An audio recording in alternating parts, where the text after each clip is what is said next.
everybody. My name's Elliot Tweed. Welcome to the last show on Televida.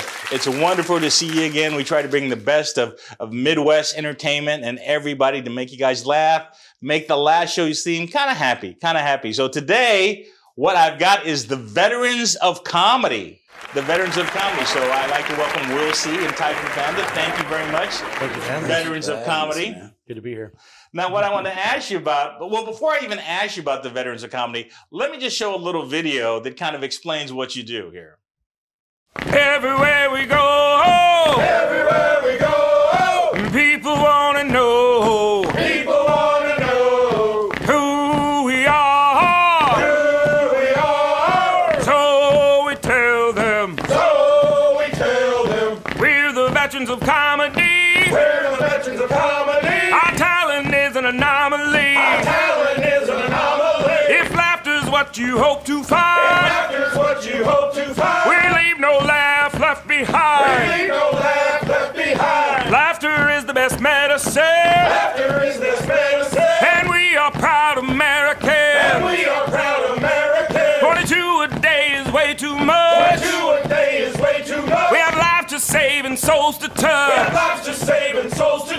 Join us as we fight this fight. Come out and have a laugh tonight. So who made that video anyway? So myself and I believe Eric Knowles, that was a Cadence video. We got together and decided to see if we do this. And as great as that video sounds, I just want you to know there's only two of us doing that video. Is it? Well, your voice sounds really great. We went into a recording studio and got this brilliant idea to mic the floor. And then the guy that was working on mic, we need a third voice. And so he's like, I'll help. And so we just kind of rattled off the cadence, and Erica had wrote that, and it just that's kind of what we play before our shows now. So you guys are both veterans of foreign wars, right? So myself, the whole group, the Veterans Comedy, we're all military veterans that are now stand-up comics. Now myself, I know Taifu, we're both members of the VFW. I think the American Legion and AMVETS and a bunch of DAV. We're both disabled veterans, and so we're kind of a member of all of them. So you're disabled. You guys got around better than me. I don't know. Well, I don't even want to go. That's a whole nother show. If I talk about what's the matter with the both of you guys. So is it fun? Is there a camaraderie when you go out and you perform for other veterans, or how do other people take it when you do your shows? You know, I think that sometimes a lot of people mistake the fact that when they hear Veterans of Comedy, they think that it's just going to be military humor when they come to our shows. And that's not the case. We just happen to be veterans. But our camaraderie amongst the group and our brotherhood, sisterhood with the members is phenomenal. And I think being military veterans, we all understand how to get along. I mean, you can't always, get along all the time, but I feel like that we're a tight-knit group. We are very tight, and I never thought. Oh yeah, we can do more push-ups. All right, very mumuch so. We are. Well, I like the orange kind. Those are good. No, different kind of. No, we. Because I know you guys as comedians. I've known you started at Stanford's in Kansas City where I got started. So I've known you guys both as comedians. And then you kind of came up with the Veterans of Comedy, which makes perfect sense. But getting a little bit deeper with you, Will, you're adopted? I am adopted. I was born here in Kansas City, Missouri. I ended up in the orphanage and finally got adopted in 1976 by some kind of redneck poor family. I don't know how to, and I've just been thinking about this. I didn't realize how poor we were, but I started thinking about the first Christmas I had with this family. And I don't know if you guys remember the original G.I. Joe, the 12-inch G.I. Joe. Of course I do. So 1964, these come out. And 1964 to 69, they're great. But in 1974, they came out with like the four. There was Ace, there was Rocky, and then Skip. Skip was the Navy guy. Nobody really talks about them. But that in 74 they had the Kung Fu Grip. But in 76 they came out with the Dragon Eye. And if you hit this little lever on the back, the eye kind of. I wanted one of these. I wanted one so bad. And I thought, well, hey, this family wants to show me what they're all about. They just adopted me. I'm going to ask for this, right? G.I. Joe with the Dragon Eye. I begged. Rocky was Marine Corps and Army, and so you want to. Anyway, so Christmas 1970, I come running down the hall, Elliot, and under the tree is a box. and it's the right size. I'm like, oh my gosh. And I ripped into this box and it was empty. Did you assume they was rich because they adopted you? I don't know what I thought, but this box was empty and I'm crying and I'm looking at these people that are now my mom and dad. I'm like, why? And my dad's like, that's AWOL G.I. Joe, son. AWOL.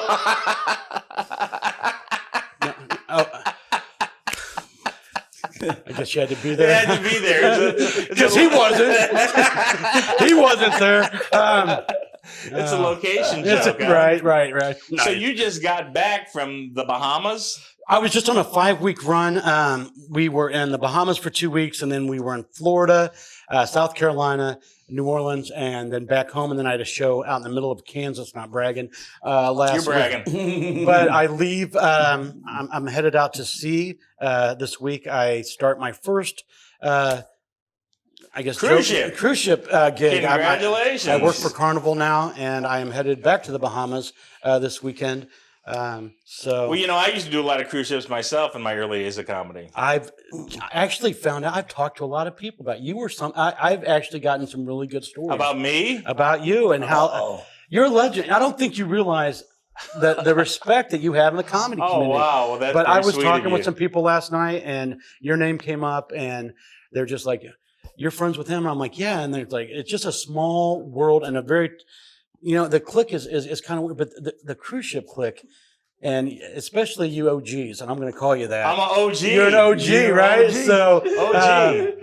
there's a lot of respect out there for you guys, and 'cause you kind of paved the way for guys like myself. Well, I will, as a cruise ship OG, I'm going to give you one of my favorite cruise ship jokes to take on the ship because I'm never going to use it again. So, the cruise ship joke is that I accidentally flushed my sock down the toilet and I found it later that day in the pool. There it is. We're gonna be back and we're gonna have Thai food pandas in this chair when we come back on the last show on Televida.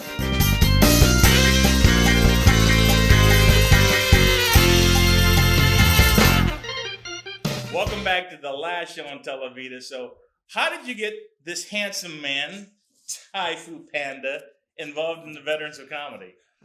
You tell, I'm gonna tell the story because I've known him for a long time. For a long time, about 15 years or something or so, and he started the Veterans of Comedy. Did he know you're a veteran? Time. Yeah, but during this time, but I was so dirty. And he was like, "Man, look," he said, "You're funny, but I need to make sure you can do it clean because where we go, sometimes you can't be dirty." No, that's for sure. I would come watch him, and I would sit in the back, and sometimes hope that he wouldn't know that I was there, and I would just take my notes. I'm like, "Okay, Ty's doing a 30-minute set tonight," and I'm just like, "Okay, well, I didn't know that was an adjective, a noun, a verb." I'm like, wow, the way he combined it was a conjunction. I like, wow. I felt like I was watching Schoolhouse Rock with the F word. Anyway, but I just kept on watching him.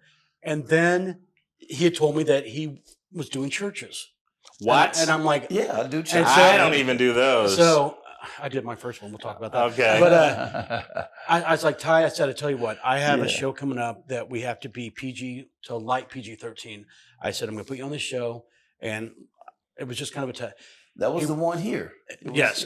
It was for that school. It was their 60th high school reunion thing. Whoa, 60th high school reunion? So these people were 78 years old. Yeah, really. And so, but Ty rocked it. And what time did you do it? 2 p.m? No, it was 5. Well, once we got all the food pureed, really. But he rocked it, and so I went out to the car, I got him a shirt, and I said, "Now you're ready." And you gave him a shirt. I gave him kind of presented him as that's my members. This shirt right here. Well, no, it's these are new. We got. I hand my new members a T-shirt, the Veterans of Comedy T-shirt. He had the TVOC was going for 4 years before he let me in. Yeah, I wouldn't let. I watched him. We probably have known each other for 15, because he would keep track like when I was in LA, because that's going all the way back to 07 when I went to LA, and I would come home, And he'd always try to talk to me. He'd like, come take his picture with me like I'm some celebrity. And he's like, hey man, what's up, dog? We take these pictures. And I look back on these memories and you're like, yeah, we have known each other for a while, but he's like, he'd do a show. He's like, hey, can I become a member of the Veterans of Comedy now? I'm like, not yet, man. Not yet. Not You're yet, almost man. there. But, All you do is just, I've dropped the F-bomb so many times. But he does. I just did my first church in McCook, Nebraska, back in December. But it was so wild because I was coming off. I went to Pennsylvania and I did a show Friday night for Amish. There was 500 Amish. Mm-hmm. The next night was the brother-in-law of one of the Amish girls left the Amish community, became a Mennonite, so he could drive a vehicle. So they made the furniture, and then the next night they delivered the furniture. So but two of the cleanest shows I've ever done in my life. And I'm like, all right. You talk about cell phones? But that's is that a dirty different Amish? clean. That church was a different clean. What does that mean, Typhoon? Well, because with the church, with just being clean, your topics can be, out there in your window and everything else. But when it comes to churches, I don't know. The people that adopted me, yes, were very religious to the point like we could celebrate Halloween as long as there's a Bible character. So, like I always wanted to be like David or Goliath or something, but my mom found this old refrigerator box and she painted it blue, wrote Bible across it. Because I was fat, I'd be both testaments, which I think that's not cool. But the thing went down past my knees, so she sent me out trick or treating in this refrigerator box. I couldn't bend my legs. What, you went as the Bible? As the Bible. So I'm standing. I can't walk upstairs because I can't bend my. I would have to stand in the driveway, and I'm quoting Bible verses and throwing rocks at doors, which I think there's something about that throwing rocks at glass. I don't know where that all goes. Hey, trick or treat, and but the mean kids would push me over. Was your sister out at the same time? She was gospel girl. She could have gone as a hotel drawer because that's where I see most of my Bibles. The drawer he comes in. It was bad. Like I remember one year, my mom's. I don't know if anybody out here remembers Underoos. Do you remember Underoos? Of course I remember Underoos. They didn't come in big kid sizes. No, they didn't. So my friends... I was a small kid then. That wasn't my problem. My skinny friends would come to the house. Yeah, I was a skinny guy. I could wear the slim Underoos back in the day. That's not fair, though. I wanted to be a part of that. My friends would come over and be Superman and Batman and Incredible Hulk, all the cool. And my mom, they didn't come in my size. So my mom took my tidy whities and she wrote Bible Boy across the waistband of my underwear.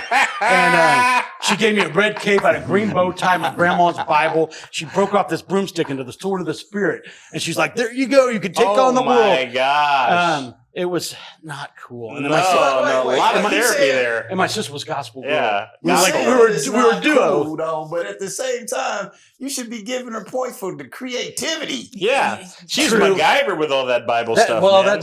I guess, Yeah, it's like now you look back at it. That's very and here I am now. I mean, hold on. Might not have been the superhero of your choice, right? But Taifu, what did your parents think about you doing comedy? My mom, unfortunately, she never got to see me on stage, but my dad has. And I talk about my family a lot, and I was. My dad was abusive, and I talk about it on stage. And I see his face one time. I was telling about one time where he was, I tried to call the police on him and everything. That goes well always. Yeah, he hit me. And he hit me so hard, I hung up the phone. I looked at my mom like, you probably want to just cover up. You know what I'm saying? This is not my business. But when Is your dad Will Smith? Sorry, I had to. Oh, it wasn't Smash. Sorry, everybody. No, my dad's a closed fist guy. Okay. He's a closed fist guy. So what did he think about you being a comedian later? Fast forward. He loves it now. But at first, he was. Do you shocked. make jokes about him in your act in front of you, in front of him, and he laughs at him? Yeah. Well, there you go. Yeah, my family, I do that. I try to be clean one time, and first time, when you first start comedy, you go to your first open mic. Now you're like, I'm a comedian now. And I went on stage and I know it all. And I went up there. I tried to be clean because I don't cuss or use any profanity around my grandmother and my aunts and them. So I was trying to be clean, but I didn't know how to be clean. And my grandmother after the show was like, "Hey, did you just invite me to this? Don't do that no more." She said, "This ain't you." She said, "This ain't you, baby." I'm curious. She tells me, like, your cousin can get you on it for it tonight. Like, you can go home. This get ain't some your sleep. dick. Comedy. You can go get some sleep. What year was this? I'm curious. Golly. It was I'm my thinking in the first last year. Century, It was probably. like I'm just like, 15 when was your years first ago. open mic? Do you remember? My first open mic, now this is very interesting. I graduated from high school in 1980. I am an old G. And right after, I remember like it was yesterday, right after I graduated from high school, I took off the gown. Then I had these Bible Boy underwear on. No, I'm just kidding. I took off the gown and I went straight over to Stanford and Sons. Nice. And did my set. I was not old enough to get into the comedy club then. I was 18, so they kind of had to take me in Goodfellas style. You know how the Goodfellas in the movie, the back door, and put me right up on stage. And I told my jokes, and I came right off, and I thought this is so cool, right? Then the next time I showed up, talk about this one almond being. Next time I showed up, Robin Williams shows up. So the very second time I mean. Now you think that Robin Williams should show up every time you're doing stand-up comedy, but he came out and he gave everybody some positive talk. So that's the second time. Maybe, well, I'm not a veteran, but I love sharing comedy stories. We're going to share some more of them when we get back on the last show on Televida.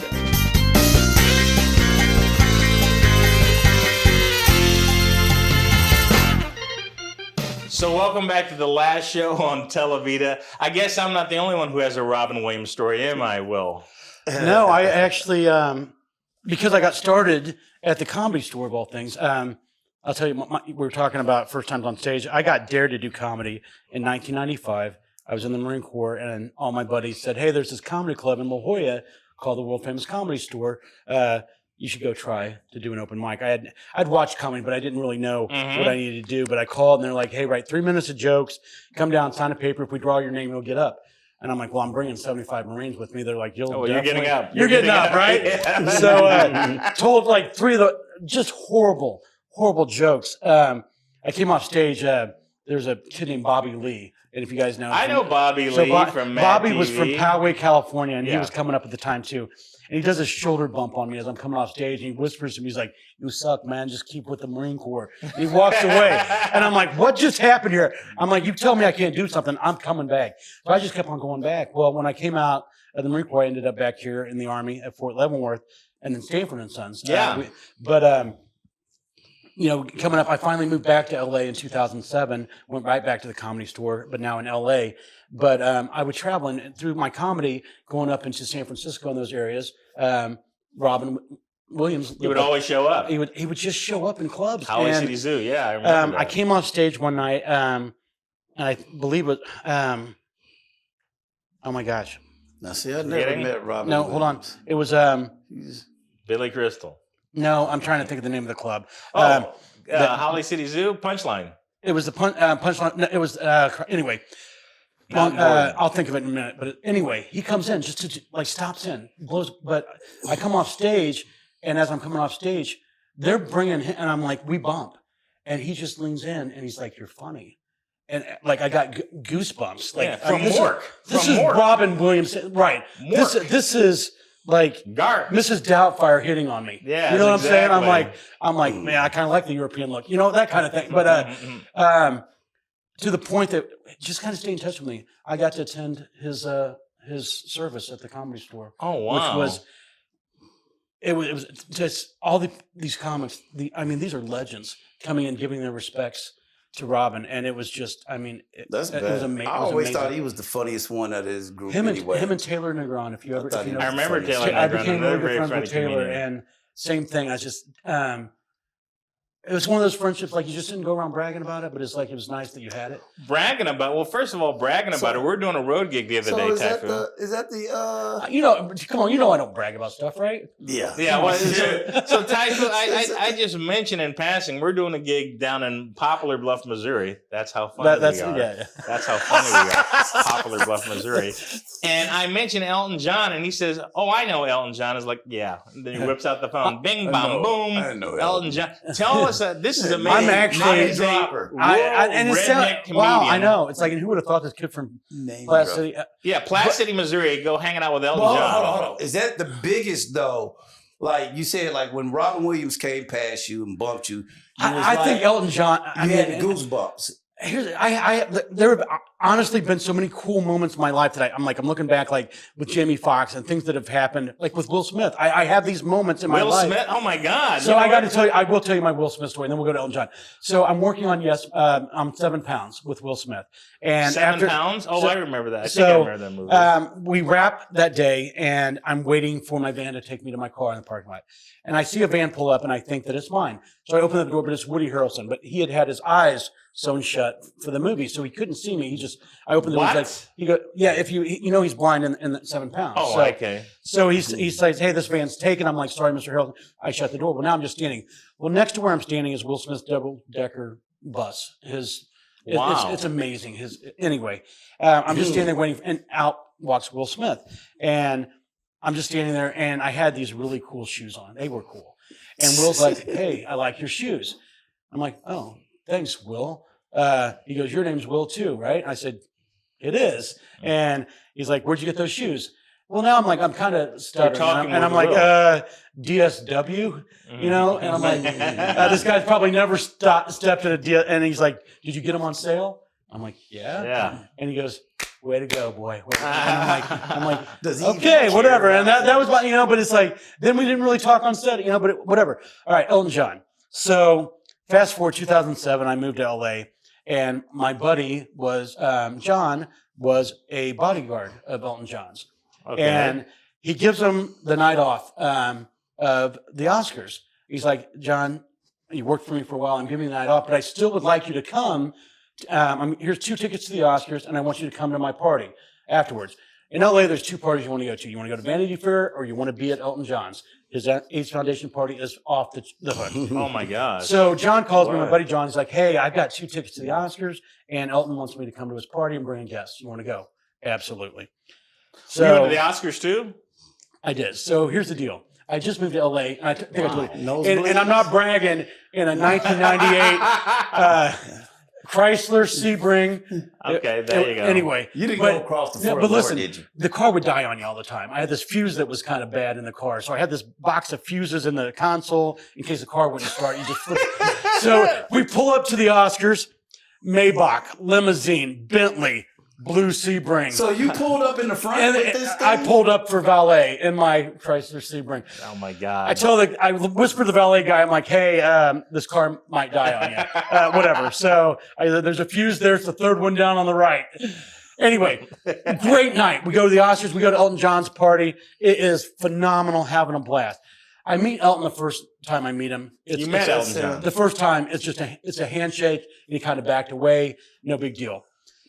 Fast forward, we keep on going year to year. By the time, at this point now, Elton kisses me on my lips. I am William now. David hugs me. I've been to his condo. I've been... Wait, stop. Rewind. He kissed you on the lips. It went from handshakes to more of a hand grip to the, you go up the arm kind of thing. Yeah. To the hug. No. To it was a kiss on the cheek. It took like 8-9 years, but we finally got to European thing. we finally got to the lips. Yeah. I don't care. I don't lips? care. Elton John kissing you on your lips. No. It's a moment that you will never, ever forget. I'm just saying. I don't get starstruck like that. So But when you're standing side stage and he's inviting you to sit front row at Caesar's Palace and you have your wife and you're showing. I'm humble. I'm just saying. I get it, but I don't get starstruck. You don't get starstruck? Because I look at it like this. We all human beings. We all put our That's pants just on true. the same way. He just makes more money. It's not a starstruck thing like that. I've You let him kiss you on the lips. I'm not. Here's the deal. This is how much I'm not starstruck. I'm at the movies in Sherman Oaks, and I look over, and Jamie Foxx is with his kids in line getting popcorn. And you didn't say anything, huh? No, listen. Everybody's kissing his butt, right? Uh-huh. And he just wants to go to the movie with his kids. He finally steps out of line, and he's kind of leaning up against a pole, and he's just kind of, maybe on Tinder or something. I don't know. He's swiping, and I'm like, all right, this is my moment. All I did is I walked over with one of our Veterans of Comedy cards. I said, hey, Jamie, I said, here's the deal. I said, I've been following you. I said, got started at the Comedy Store just like you did. I didn't have to change my name to a chick's name to get up on stage, but whatever. And I just kind of broke the ice with him like that. I said, but I know that you're a big supporter of the military. I said, this is my company. If there's anything that we can ever collaborate together on, let me know. He says, hold on. Takes out another phone. He goes, this is my personal phone. Gives me that number. He goes, give me your number. And he texts me. And I'm like, oh, and it comes up. And he goes to his movie, I go to my movie. He's texting me from his movie to my movie the whole time. Says, if you ever need anything, call me. Don't show the number. I'm not going to show the number. But this guy, he's a name dropper. Let me tell you how bad he's a name dropper. are you going to tell him the rock story? God. So check it out. So check this out. Which rock are we talking about? Elliot. The Rock Johnson. Oh my God! If you're watching this, I'm sorry. I apologize right now. Oh God, the story's awesome. We go do this. I think it was Valentine's Day or something. In Fargo, North Dakota. We was way out there. No, this was in Green Bay. This was Green Bay. No, not Green Bay. Green Bay was the Stop the bickering. Okay, doesn't matter. But anyway, we're way out there. We was like Wisconsin or somewhere like that. Okay. But anyway, we out there. So after the show, they was like, "Hey, buy you drinks or whatever." He's like, "I don't drink," you know. I'm like, "Hey, I'll take them." So they take us down to their bar, and we at the bar and we're drinking and everything. So he started letting them know what he played on. He's giving his accolades. And one lady said, "You know The Rock?" She said, "No, you don't know The Rock." He says, "Yeah, I got it right here." So he changes my number in his phone to read The Rock Johnson. Oh, right? God. So I go to the bathroom. Yes. I call him. And he's fucked. Listen, so at that time, I was in the bed. I'm like, hey, brother, what you want? I was like, hey, I'm on set right quick. He said, "Yeah, I know you're busy on set." So he's like, "Somebody here really loves you, big fan. Just speak, just say hi to her." Hey, how you doing? Oh my gosh! Made her day. She's screaming. She's going and pulling all her friends. He just called The Rock. He just called The Rock. By the time I come from the bathroom and come out, they're all circling around him like, just show him your phone. Show him your the phone. best is you played off. You know, what's going on here? At that time, I was supposed to be heading to China to film this movie with. I landed. This was like my major breakthrough role, acting. We were going to, and then COVID happened, and so Rock ends up on another project. We scratched going to China anyway. But at that time, so I was talking about that to this girl, and she's like, I don't believe you. and she's like, blah, blah, and I'm like, we calling right now. She's like, seriously? Like, you can call The Rock? And so I go over and I switch Ty's number, and I'm like, and I go, I got his number right here. She's like, oh my God. Like, she's not even paying attention. It's an 816 phone number for one. Yeah, she's But just excited. So she's like, we can really call him. I'm like, I know he's probably really busy, but you know, he'll answer for me. Is there any way we could get The Rock to call in to the last show on Televida? Is there any way we can get The Rock to call in? Maybe. Let me go to the bathroom. I'm sure we can get The Rock to call you. Let me go to the bathroom right quick. So I gotta go, hey, Rock, what's up? And Ty's like, he catches on quick. I'm impressed how quick you caught on. He's like, I got these girls here that really, could you just say hey? And you're like, just give them one of your lines. You're like, can you? Did you call him a jabroni? All that stuff. It was just, but they were like, can we They take a ate it picture up, of the phone? I'm like, well, that's a private number. So it just says The Rock, and I got my finger over his phone number. It was hilarious. I mean, they were, what I mean. oh my God. You guys, this is why you need to go see the Veterans of Comedy. Oh, man, I we're can't crazy. tell you how fun it's been to have. It's the Veterans of Comedy. First of all, Will C, tell me what you got planned and what you got going on. So right now, I've got a couple things. One I can't really talk about, but it is a big show. I'm headed out. Like I said, I start with Carnival Cruise Line. I'm getting ready to do the Tonight Show. Well, that's something. Yeah. So should I say that? Anyway, things are good. The Veterans of Comedy, we are all over the place, blowing up. We have some big things coming. Typhoon, what you got going on? I'm in St. Louis. I think this coming weekend. I have to check my schedule. Check your schedule. You know, because check us out. Actually, I know I'm in Ohio at the end of the month, but my wife keeps my schedule. That's not a good idea, by the way. I'm that bad. All I'm right. horrible. Theveteransofcomedy.com. Veteransofcomedy.com. Everything's there. Thank you guys for Yes. being the This was second fun. guest on the last show. This is fun. Thank you Appreciate it. again for watching the last show on Televida. Thank you. We'll see you next time. Thanks for having us. Thanks for having us.